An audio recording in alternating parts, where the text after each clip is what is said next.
Bonjour à tous, je suis Tony Leb et bienvenue sur le podcast InnoTourisme, une émission consacrée à l'innovation dans le tourisme, l'hôtellerie et le monde du voyage. Bonne écoute. Bonjour tout le monde. Comme vous le savez, cette émission est dédiée à l'innovation dans le monde du tourisme. D'habitude, je vous présente une seule innovation, mais cette fois-ci, j'ai décidé de vous présenter un sujet entier plutôt qu'une seule chose. Alors, avant de commencer, si vous aimez mon contenu, likez ou commentez ce podcast. C'est quelques petites secondes pour vous, change tout pour moi parce que ça me permet d'améliorer mon référencement sur YouTube et Spotify. Donc, on est parti aujourd'hui pour parler de cadeaux. Moi, personnellement, j'adore les cadeaux. Mais ici, on va pas parler simplement de cadeaux. On va parler de chèques et de bons cadeaux. Depuis quelques années, nous avons de plus en plus de solutions qui se lancent sur le marché et je me demandais vraiment s'il s'agissait d'un gadget ou d'un véritable levier pour un hôtel en 2024. J'ai donc aujourd'hui le plaisir d'accueillir Franck, fondateur et CEO de la solution de bons cadeaux MyBizBox. Salut Franck. Salut Tony, très content d'être là aujourd'hui. Merci de m'avoir invité pour parler de ce sujet qui me passionne. Comme à mon habitude, on va démarrer par une très courte présentation de ton parcours pour que les auditeurs puissent mieux comprendre pourquoi tu m'as semblé être la bonne personne pour nous parler, nous faire comprendre ce sujet, chèques et bons cadeaux. Je laisse te présenter, Franck. Alors, donc je suis donc Franck Lefebvre, fondateur de MyBizBox. Je suis entrepreneur depuis 22 ans maintenant et MyBizBox c'est ma troisième aventure entrepreneuriale. Et avec MyBizBox, l'idée est d'accompagner les professionnels du tourisme et des loisirs et de la gastronomie à diversifier leurs revenus, notamment via la vente de bons cadeaux, chèques cadeaux en ligne via les solutions qu'on en met à disposition. Et aujourd'hui, depuis qu'on existe, on est dans notre 10e année, on accompagne avec plaisir 1400 établissements en France, qui est notre principal marché, mais également en Europe, puisqu'on est présent dans 9 pays, comme la Belgique, la Suisse, le Luxembourg et l'Italie depuis quelques temps, et l'Espagne aussi. Alors, je te propose qu'on rentre dans le vif du sujet. Et bon, moi, les gens qui m'écoutent ont l'habitude, j'aime bien commencer par clarifier les termes. Et j'ai donc une première question. C'est, est-ce qu'un bon cadeau, un chèque cadeau, une carte cadeau, une box cadeau et un coffret cadeau, c'est simplement la même chose, mais avec des appellations différentes. Si tu peux nous clarifier un petit peu ça pour commencer, ce serait sympa. Oui, alors tu as raison de poser la question parce qu'effectivement, ça peut être un peu confusant pour les personnes. En fait, ce qu'il faut retenir, indépendamment des termes, c'est qu'il y a deux types d'offres cadeaux. La première, c'est ce que nous on appelle en interne les bons cadeaux. On va offrir une expérience, un repas, un massage, une nuitée ou un package qui mélange un petit peu toutes ces prestations.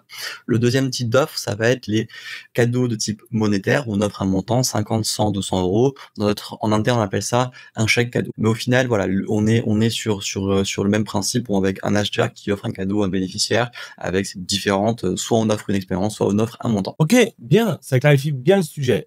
Alors, est-ce que je peux me permettre, est-ce que tu as justement un petit peu, toi, des chiffres sur la différence entre ces deux grands sujets que tu as mentionnés, qui sont donc les bons et les chèques cadeaux? Oui, alors sur l'ensemble des ventes de 2023 sur nos clients, on est à 83% de ventes sous forme de bons cadeaux, donc on offre une expérience, et 17% sous forme de chèque cadeau, on offre un montant.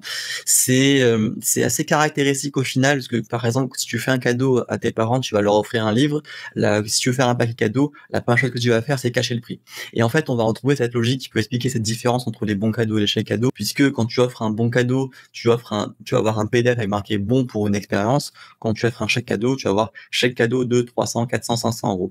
Et comme tu le sais, en fait, en France, en tout cas dans notre culture, la notion du prix pour les cadeaux est toujours un sujet un petit peu sensible, tabou. Et donc, c'est ce qui explique aussi la différence entre les bons cadeaux et les chèques cadeaux. Donc, en fait, quitte à choisir, autant avoir une stratégie qui est plutôt orientée sur le bon cadeau. Et maintenant, j'imagine que toi, tu connais les montants moyens qui sont dépensés par type d'hôtel sur ce type d'activité, non? On a tendance à dire un peu comme les moyens de paiement, c'est bien d'en avoir plus pour pouvoir du coup en fait maximiser la conversion. C'est pareil, nous on recommande de mettre et les bons cadeaux et les chèques cadeaux, parce que dans certains cas de figure, les chèques cadeaux auront plus d'intérêt. Pour répondre à ta question sur les montants, un hôtel, on va être à un panier, donc sur 2023, on est sur un panier moyen à 212 euros. Par contre, dès que l'hôtel propose des prestations complémentaires comme un restaurant, un spa, des activités comme du golf, là tout de suite le panier moyen va monter à 240 euros. Et après, il faut quand même retenir, alors là, les chiffres que je te donne, c'est du coup au niveau global par rapport à nos 1400 clients. Il faut aussi voir, il y a des grosses disparités entre la typologie de l'établissement, c'est un 3, 4, 5 étoiles, entre la localisation et entre la notoriété de l'établissement ou du chef, par exemple, c'est un restaurant étoilé. En tout cas, ça donne quand même une tendance, on est sur des paniers moyens qui sont relativement élevés. Tu mentionnais le fait d'inclure des choses et justement, C'est une question que je me posais. Dans le cadre d'un bon cadeau, est-ce que tu vois souvent qu'il y a des options supplémentaires qui sont réservées avec la chambre? Je te pose la question parce que c'est quand même un vrai sujet depuis des années pour les hôtels qui ont envie de faire plus de chiffre d'affaires. Et dire: «Mais comment est-ce que je peux faire un petit peu d'upsell?» Est-ce que c'est un sujet qui est vraiment enfin, que tu vois plus d'upsell dans le cadre d'un bon cadeau, toi? Alors oui, c'est un point très intéressant parce que du coup, tu as un double temps pour faire de l'upsell avec les bons cadeaux.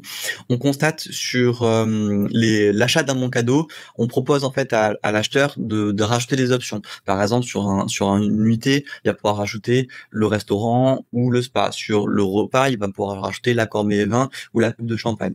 En fait, on constate que les acheteurs veulent vraiment faire plaisir et que le bénéficiaire, quand il arrivera sur place, il n'aura rien à payer. Et en fait, pour donner un chiffre pour illustrer ces propos-là, c'est qu'on a 28% des bons cadeaux qui sont vendus avec une option. Donc ça augmente d'autant le panier moyen, donc c'est très intéressant, il faut surtout pas le négliger.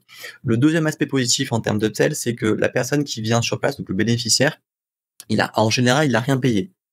Donc il a un budget potentiellement complémentaire aussi pour rajouter une prestation complémentaire, si, ça n'a pas été inclus dans le bon cadeau. Et on le voit en fait très régulièrement, on est entre, au minimum 10%, 10 à 20% des personnes qui sur place vont consommer, des prestations complémentaires. Donc tu as vraiment un double effet, positif sur l'upsell pour les hôtels. Alors, bon, ça c'est 28%, c'est quand même conséquent comme chiffre, même 6 fois supérieur à ce qu'on va voir dans les normes sur le marché. Mais maintenant, est-ce que c'est le cas toute l'année ou est-ce qu'il y a des périodes sur lesquelles ce genre de stratégie va être beaucoup plus efficace? Alors, t'as toujours tout au long de l'année des bonnes raisons de faire un cadeau, un départ à la retraite, un anniversaire, un mariage, mais en fait, on constate 2 périodes fortes où t'as vraiment en fait un pic des ventes. Le premier, d'un point de vue chronologique, c'est la période de juin-juillet où, on a par exemple 17% des ventes annuelles de chèques cadeaux. Pourquoi? Parce que du coup, c'est la période des mariages, la période des fins d'année scolaire ou des fins de clubs sportifs où tu vas avoir beaucoup de personnes qui vont se regrouper pour faire des cadeaux communs. Et on a par exemple, une fonctionnalité qui existe qui est très intéressante pour ce cas de figure, c'est la cagnotte.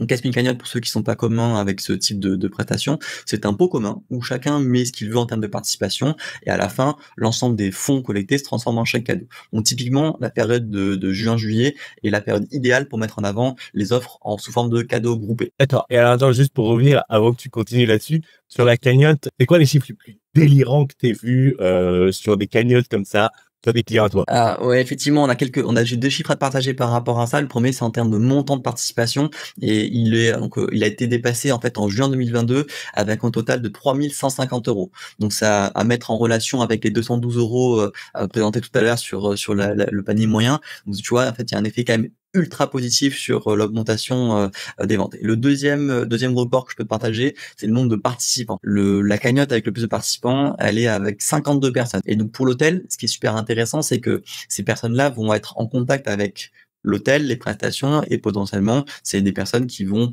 pouvoir soit offrir des cadeaux à terme, soit devenir clients. Donc en fait, en termes d'impact, le système des cagnottes, il est quand même doublement bénéfique. Ça augmente les ventes, ça permet du coup de travailler aussi la notoriété de l'établissement.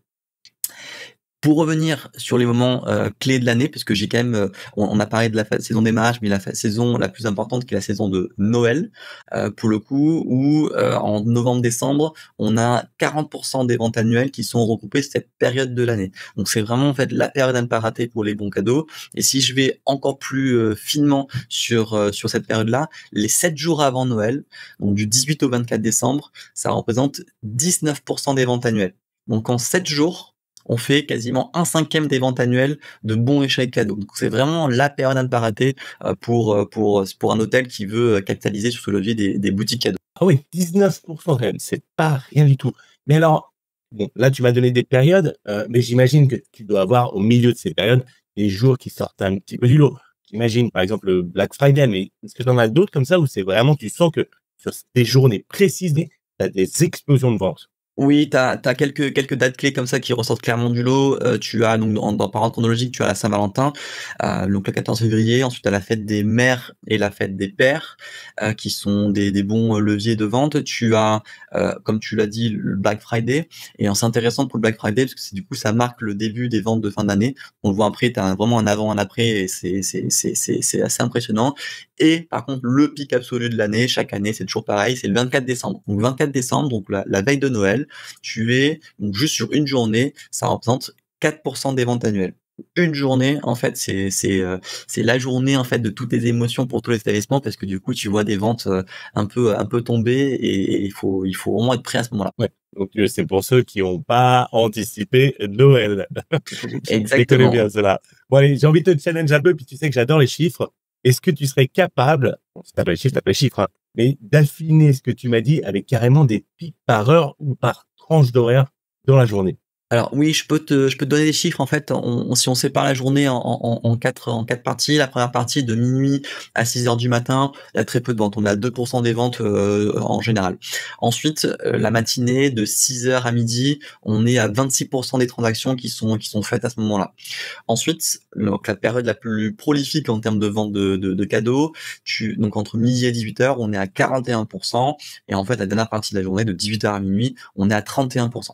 En gros, c'est des gens qui sont en train de faire leur shopping lorsqu'ils sont au bureau ou alors quand ils sont revenus chez eux. Mais attends, en fait, je me pose une question et peut-être que tu pourras y répondre aussi. Est-ce que en fait, les bons cadeaux attirent finalement une clientèle locale aussi, autre que bien sûr le classique Day Use qu'on connaît tous depuis des années? Et je me dis voilà, est-ce que c'est que de la clientèle étrangère ou est-ce que tu as vraiment une clientèle locale qui va aller acheter du bon cadeau pour le consommer? En fait, sur les bons cadeaux, tu es à une population, enfin l'acheteur va être dans un périmètre en général de 2 heures de route, 2 heures de déplacement. Et donc du coup, dans cette logique-là, pour la part des use, si l'établissement propose des activités de type journée, comme le restaurant, comme des soins, comme des activités sportives, on va constater que les bons cadeaux qui vont le mieux marcher, c'est pas forcément le séjour ou le séjour packagé, ça va être les prestations individuelles, le repas, le golf, le soin. Donc c'est très intéressant parce que du coup, dans une logique de l'établissement de se faire connaître comme un lieu de vie et de sortir finalement du rôle «je suis là pour héberger du monde», tu peux jouer sur les bons cadeaux pour vraiment diversifier, enfin développer ton image sur ce sujet-là et travailler avec la clientèle locale. Et en fait, on constate, on a beaucoup d'établissements qui, font des packages qui incluent différentes prestations. Ça va être un tea time avec un soin, ça va être le parcours de golf avec le déjeuner, ça va être, une journée entière où tu vas avoir des soins le matin, le déjeuner et des soins l'après-midi. Et c'est vraiment des prestations qui marchent mieux et dans certains cas de figure, ça marche même mieux que les séjours. Donc pour te dire aussi, en fait, l'impact que ça peut avoir sur le développement, en fait, de la notoriété de l'établissement au sein de la population finalement, locale. Si tu me permets, je voudrais faire juste une petite digression parce que c'est une situation qui m'est arrivée il y a quelques années. Donc j'ai offert, je sais plus ce que c'était, je crois que c'était Wonderbox à mes parents et bien évidemment, moi, ça coûte un certain prix. Sauf qu'ils ne l'ont même pas utilisé. Alors moi, j'étais dégoûté, mais en fait, je me dis: «Pour l'hôtel en face, c'est tout bénef». Parce que j'ai acheté un séjour qui n'a pas été consommé. Est-ce que tu vois ça souvent ou il y a que mes parents qui ont fait un truc pareil? Je sais pas si ça va te rassurer, mais tes parents ne sont pas un cas particulier. Dans le scénario idéal, le bon cadeau est acheté et en général, il va être utilisé 6 mois après l'utilisation. Donc c'est ce qu'on constate sur l'ensemble de nos clients. Ça, c'est le scénario idéal. Par contre, on le voit, les bons chèques cadeaux, tu as entre 10 et 30% des ventes qui ne sont jamais consommées. Quoi que tu fasses, quoi que l'établissement fasse en termes de relance, s'il est oublié, en général, il est oublié définitivement. Donc on est vraiment en fait sur un taux qui est assez important et ça met aussi, alors faut pas se le cacher, hein, ça fait partie de l'équation économique des bons cadeaux et l'intérêt en fait pour les établissements de mettre en place une solution. C'est que certes, si tu mets en place des bons cadeaux, c'est pour te faire connaître et avoir du monde chez toi, mais voilà, les non consommés font partie du jeu et en fait, ça montre, 2 intérêts financiers. Le premier, c'est un enjeu de trésorerie puisque tu as 6 mois entre la vente et l'utilisation du bon cadeau, donc c'est très loin d'être négligeable pour l'établissement. Surtout, par exemple, les établissements qui sont fermés pendant l'hiver et qui vont faire un gros pic de vente en décembre, ils vont pouvoir commencer l'année avec un seuil de trésorerie plutôt agréable. Et le deuxième intérêt financier, c'est justement les non consommés puisque du coup, c'est de la marge pure pour l'établissement. Donc effectivement, ça fait partie du jeu et tes parents ne sont pas uniques. Bon, tu me rassures, je suis peut-être un peu moins fâché avec mes parents maintenant. Bon, en tout cas, je te remercie pour tous ces chiffres qui montrent qu'effectivement, le concept des bons cadeaux, c'est un vrai sujet et ça reflète ce que j'avais pressenti, que tu as quand même un vrai levier de chiffre d'affaires supplémentaire pour les hôtels. Maintenant, et j'imagine que c'est probablement pourquoi tu t'es lancé dans l'aventure BizBox, est-ce que tu peux m'expliquer quelle est la différence concrète entre une stratégie de bons cadeaux classique et une stratégie qui, par contre, là, serait 100% orientée sur du digital? Oui, alors le point de départ, c'est l'ambition qu'a l'établissement. S'il veut vendre 5 bons cadeaux par an, très honnêtement, en fait, n'importe quelle solution, qu'elle soit manuelle ou automatique, suffira et j'ai envie de dire qu'il ne perd pas de temps à installer une solution. Par contre, si l'établissement veut croire en ce levier et veut le développer, il a besoin d'avoir une solution. Notre promesse pour les établissements qu'on accompagne, elle est double. C'est leur faire gagner du temps et de l'argent. Donc c'est 2 promesses qui sont vraiment très importantes pour nous et en fait, concrètement, quand tu vas vendre un bon cadeau manuellement, tu vas recevoir une demande par email ou par téléphone, tu vas faire des propositions, tu vas échanger avec le client, tu vas envoyer un lien de paiement, tu vas devoir faire toi-même le PDF cadeau, tu vas l'envoyer par email, tu vas faire un fichier de suivi Excel. C'est très compliqué, très galère et très chronophage. Avec la solution boutique en ligne, tout est automatisé. Si tu veux, je peux te faire un partage d'écran pour voir un petit peu le process et la différence. On a donc le site que l'on voit à l'écran, c'est un très bel établissement que l'on accompagne depuis quelques temps. Donc tu intègres déjà le point de départ, c'est d'intégrer sur son site un lien à la boutique cadeau. Donc tu es redirigé vers la boutique cadeau, tu vas retrouver les différentes offres de l'établissement. Ici, c'est un exemple d'ailleurs qui illustre ce que je disais tout à l'heure sur la capacité en fait à proposer des offres à la fois de séjour, mais des offres aussi de gastronomie, de spa et de golf. Donc on est vraiment sur une diversité des offres. Donc tu peux créer autant d'offres que tu veux et surtout tu peux tester des offres et désactiver, ce que tu peux pas forcément faire quand t'as pas une solution qui t'aide à le faire. Ensuite, une fois que tu as choisi ton offre, tu vas pouvoir, alors je vais prendre plutôt un bon cadeau de type gastronomie, pour voir justement la partie des options personnalisables. Donc sur un bon cadeau de type gastronomie, donc un déjeuner au bistrot, tu peux personnaliser le nombre de personnes, tu peux ajouter les options et tu peux choisir tes modes d'expédition. Ces systèmes-là, en fait, finalement, ça permet en fait d'améliorer l'expérience utilisateur de l'acheteur. Ils se disent, ok, j'ai un effet waouh, c'est très important pour moi en fait de venir acheter. Et du coup, sur l'étape suivante, tu vas pouvoir personnaliser. Ça va être un point important aussi en termes de personnalisation, c'est de pouvoir laisser un message personnalisé. Merci pour tout, joyeux Noël, bon départ à la retraite. Et juste avant de basculer sur le paiement, on va poser la question, comment voulez-vous payer? Est-ce que, dans la majorité des cas, l'acheteur paye la totalité, mais il peut dire c'est un montant partagé. Et en fait, on est sur une logique de cadeau groupé. Donc, le paiement est partagé entre les différents participants. Une fois que le paiement est validé, on va générer un code cadeau unique. D'un point de vue sécurité, c'est ce qu'il y a de mieux à faire. On va générer un PDF, on va envoyer des emails de notification à la fois à l'acheteur et à l'établissement, et on va mettre à disposition de l'établissement un tableau de bord de suivi où il peut piloter son activité. S'il n'a pas cette solution-là, aujourd'hui, l'établissement aura beaucoup de mal à capitaliser sur la vente de bons cadeaux. Je vais te donner en fait un chiffre. Tu as 42% en fait des bons cadeaux qui se font sur mobile. Si on rapproche ça par rapport en fait à ce qu'on disait sur les pics horaires, tu as beaucoup de personnes qui vont dans leur déplacement de transport pour rentrer chez eux, qui vont consulter les bons cadeaux et qui vont finaliser leur achat en rentrant pour en parler à leur compagne ou à leur proche. Et en fait, l'intérêt de la solution, c'est que du coup tout est automatisé et je rebondis aussi par rapport aux heures au pic de vente. Tu as la majorité des ventes qui ont lieu pendant les heures de service des restaurants. Si tu es propriétaire d'un restaurant, est-ce que tu préfères que tes équipes gèrent la vente de bons cadeaux ou gèrent tes clients sur place? Je pense que tout le monde choisira en fait d'améliorer l'expérience utilisateur. L'intérêt, c'est de pouvoir répondre à une demande quand l'acheteur en a besoin. Et comme on est dans un monde d'instantanéité, si l'acheteur va sur ton site, qui voit pas de boutique cadeau et qui doit faire un cadeau, il ira chez ton concurrent. Donc tu perds une vente. Donc ça permet vraiment de capter la vente et de générer du coup de capitaliser sur ton établissement, chose que tu ne pourrais pas faire.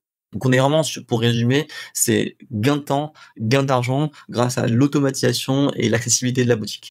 Si ça ne dérange pas, et bien sûr, si tu peux nous partager ce type d'infos, est-ce que tu as des exemples concrets de clients qui ont mis en place ce genre de stratégie pour lequel ça a été extrêmement efficace? Un truc où justement les auditeurs pourraient s'inspirer de ça pour leur propre établissement. J'ai 3 exemples à te donner. Le premier, un restaurant qui fait plusieurs milliers de ventes de bons cadeaux par an. En fait, il partait du principe que systématiquement, il devait envoyer par courrier postal la carte cadeau. Or, en fait, on l'a vu statistiquement chez nos clients, 90% des ventes se font avec un envoi par email. Donc, on leur a mis en place une solution. On pouvait, comme on l'a vu précédemment, personnaliser le mode d'expédition. Et ils sont dans les mêmes proportions que nous au final. Et ils sont passés du coup de 20 minutes de traitement par bon cadeau à soit 0 minutes quand le bon cadeau est envoyé par email, soit quelques minutes quand il doit faire l'expédition. Donc en fait, quand tu vends des milliers de bons cadeaux, Je te laisse faire les calculs, ça leur fait des dizaines de milliers d'euros d'économie en masse salariale. C'est vraiment très intéressant. Le deuxième exemple que je peux te citer, c'est un très bel établissement, un restaurant en Bretagne qui a mis en place la boutique le 17 décembre 2022.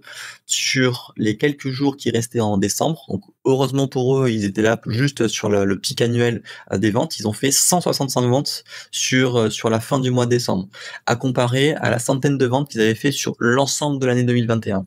Pourquoi? C'est ce que je disais tout à l'heure, c'est l'accessibilité. C'est le fait d'avoir mis un lien sur le site et d'avoir un tout petit peu communiqué. Ils ont pu capter en fait leur clientèle fidèle qui ont apprécié l'expérience chez eux et qui ont eu le plaisir d'offrir leurs prestations. Le troisième exemple que je peux citer, c'est un hôtel-restaurant qui a différentes activités sur place avec le bien-être, un bistrot, un gastro. Ils ont proposé toute une série d'offres par rapport à leurs différentes prestations, donc pour viser à la fois une clientèle locale, mais pas que, avec les séjours comme on l'a discuté tout à l'heure.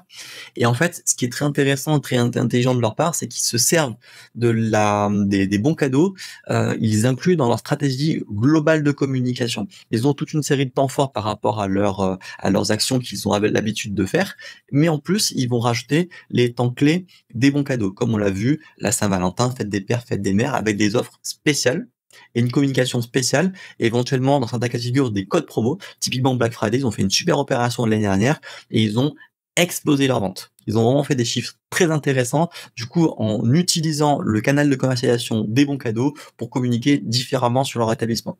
Donc c'est vraiment, en fait, c'est le point de départ, c'est de mettre en place un lien vers la boutique, et ensuite tu as toute une série en fait de leviers que tu peux activer pour générer le plus de visibilité sur la boutique et maximiser les ventes. Alors, justement, parce que là, tu me parles de fête des mères, fête des pères, qui pour moi, donc, c'est typiquement le parcours client. Et bon, bah, ça, c'est quelque chose que je connais un tout petit peu, sur lequel j'ai travaillé. Et là, maintenant, je me dis, mais dans quelle mesure, en fait, ce que tu fais avec des offres pour cadeau, tu peux les intégrer dans des logiciels, des CRM, par exemple, qui vont bah, préparer, travailler tout le parcours client dans les hôtels. Est-ce que c'est des choses qui peuvent fonctionner ensemble? Oui, oui, oui, et c'est important parce qu'en fait, on est là aussi, on trouve une logique potentiellement on peut rentrer dans une logique de cercle vertueux. Si je prends le parcours en fait d'un client, il va arriver sur place dans l'hôtel, dans l'établissement. L'établissement peut mettre en avant la boutique cadeau via des QR codes, soit sur le guichet d'accueil, soit dans l'ascenseur, soit dans la chambre. Il peut aussi mettre en avant la boutique cadeau via l'application de room service proposée par l'établissement. Ensuite, je pense qu'aujourd'hui, tout établissement un petit peu sérieux, en tout cas qui a les moyens, qui est outillé pour, va faire des emails post-séjour, pour, ne serait-ce que remercier et demander un avis. Là, la bonne pratique, c'est de mettre un lien vers la boutique cadeau et éventuellement, ou idéalement, j'ai envie de dire, de proposer un code de réduction, 5 €, 5%, pour inciter l'acheteur à devenir, pardon, à inciter le visiteur de l'hôtel à devenir un acheteur de bons cadeaux. Ensuite, tu peux aussi utiliser les bons cadeaux sur ton programme de fidélité, soit pour les gains que tu peux avoir pour transformer tes points de fidélité, soit aussi pour intégrer le fichier des acheteurs de bons cadeaux dans ton CRM pour pouvoir faire des recoupements intéressants, de savoir est-ce que mes acheteurs de bons cadeaux sont des clients de l'hôtel, et si oui, est-ce que j'ai pas des campagnes intéressantes et intelligentes à faire pour maximiser mes ventes de bons cadeaux ou fidéliser mes clients. Ça peut être des choses intéressantes. Là, on a un groupe hôtelier, par exemple, qui est en train de faire ça.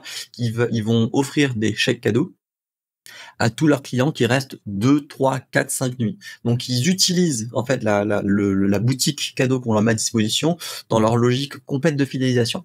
Le dernier point en fait que je voulais mettre en avant aussi, c'est la possibilité de connecter la boutique cadeau avec le PMS de l'hôtel. L'idée c'est quoi? C'est que le bénéficiaire du bon cadeau puisse utiliser automatiquement son bon cadeau ou son code cadeau en ligne sur le moteur de réservation de l'établissement.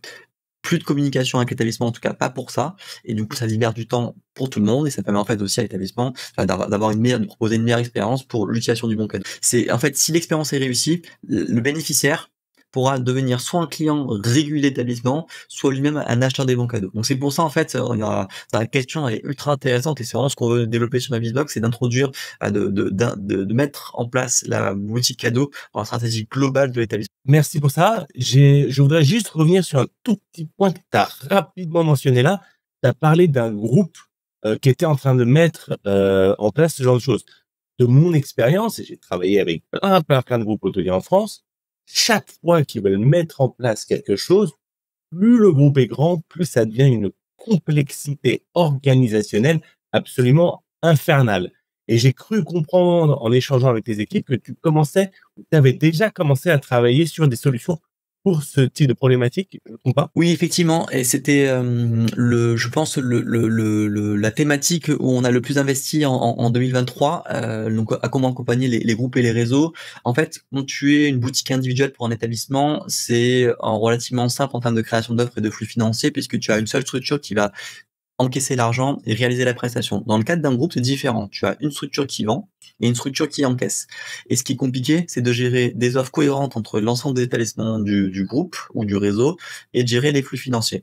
Et on a développé des solutions, par exemple sur la partie bon cadeau. Un groupe peut créer un coffret bien-être, où l'établissement A proposera une unité avec 2 massages, l'établissement B proposera une unité avec le petit-déj, le repas et un massage. L'idée, en fait, c'est de pouvoir, en fait, avoir le plus de flexibilité possible pour que tous les adhérents ou les établissements du groupe puissent participer au coffret cadeau de manière intelligente. Et donc, la partie financière, c'est pareil. On a développé, en fait, des logiques qui permettent d'automatiser toute la répartition des flux entre le vendeur, du coup, entre la holding du groupe ou la tête de réseau et les différents adhérents. Et donc, comme tu as dû le voir, tu as de plus en plus de petits groupes hôteliers qui se créent, et ils ont besoin, en fait, d'avoir des solutions adaptées à leurs besoins pour pouvoir capitaliser au maximum sur le levier des bons cadeaux. Top. Merci beaucoup, Franck. Honnêtement, c'était non seulement super instructif, mais en plus très inspirant. Ça permet d'avoir une autre vision encore du sujet, d'avoir d'autres solutions et effectivement, de découvrir en fait des leviers de chiffre d'affaires qui peuvent être en fait extrêmement efficaces.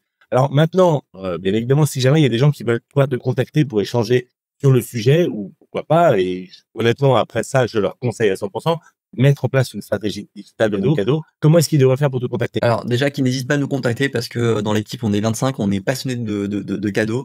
On se lève en pensant à ça, on se couche en pensant à ça, et donc on est ravis toujours d'échanger sur la thématique, que vous soyez client ou pas, que vous avez envie de devenir ou pas, c'est pas le sujet. Donc venez nous voir, on sera ravis d'échanger avec vous.